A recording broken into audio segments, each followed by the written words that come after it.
তো আল্লাহ পাক আমাদেরকে বলছেন যে তোমার রিস্ক মাকসুম, তুমি যতটুকু পাওয়ার ততটুকুই তুমি পাবে, এর চেয়ে তুমি বেশি পাবে না। কিন্তু তুমি যদি সেটা আগেভাগে চাও, তুমি সারা জীবনে ১ কোটি টাকা কামাইতে পারতা। এটা আমি তোমাকে ৬০ বছরের জীবনে দান করতাম। কিন্তু তুমি সুদ খেয়ে, ঘুষ খেয়ে, বাটপারি করে, প্রতারণা করে তুমি ২০ বছরের মধ্যে, ৩০ বছরের মধ্যে ১ কোটি টাকা উপার্জন করেই ফেলছো। ঠিক আছে? যার কারণে তুমি একটা ছাগল কিনতেছো ১৫ লক্ষ টাকা দিয়ে। এরকম তুমি করে ফেলছো। করে যেহেতু ফেলছো, তাহলে আজ্জালনা লাহু ফিহা মা নাশা। তুমি যদি এটাই চাচ্ছ, আমি তোমাকে সেটা আগেভাগে দিয়ে দিব। কিন্তু সেটার জন্য তোমাকে অসৎ পথে যাইতে হবে।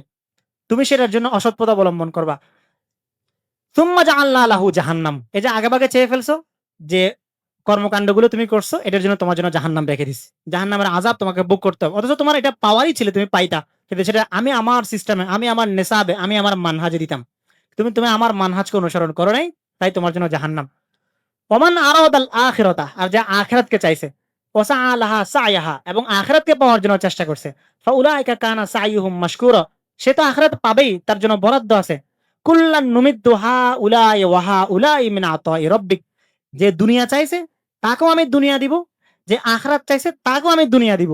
তারটা তাকে দিব, ওরটা ওকে দিব। দুইজনে এই জায়গায় সমান সমান প্রাপ্তি, কিন্তু একজনকে আমি আমার মতো করে দিব, বিনিময়ে সে আখিরাত পাবে।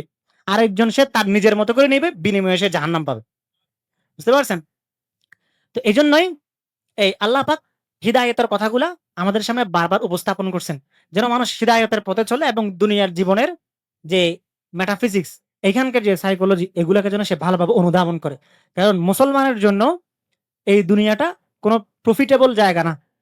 যেটা আজকে পাশ্চাত্য দুনিয়া বা অন্যান্য বুদ্ধিভিত্তিক যে আগ্রাসনগুলো হয়, এগুলো আমাদেরকে এটাই বুঝাতে চায় যে তোমার দুনিয়াতে তুমি স্বার্থপর হও, এবং তোমার যতটুকু প্রফিট তুমি সেটা বুঝে নাও। ঠিক আছে? এবং তারা মানুষকে একটা দেখাইতে চায়, একটা ইকোনমিক যন্ত্র হিসেবে, অর্থনৈতিক জীব হিসেবে মানুষকে দেখাইতে চায়। কিন্তু আল্লাহ পাক মানুষকে বলছেন যে তুমি একটা মোরাল জীব, তুমি একটা নৈতিক জীব। তোমার নৈতিকতাই তোমার মুখ্য উদ্দেশ্য। তুমি যখন তোমার নৈতিকতাকে ঠিক রাখবে, তখন তোমাকে পাঠানোর যে উদ্দেশ্য, সেই উদ্দেশ্য হাসিল হবে।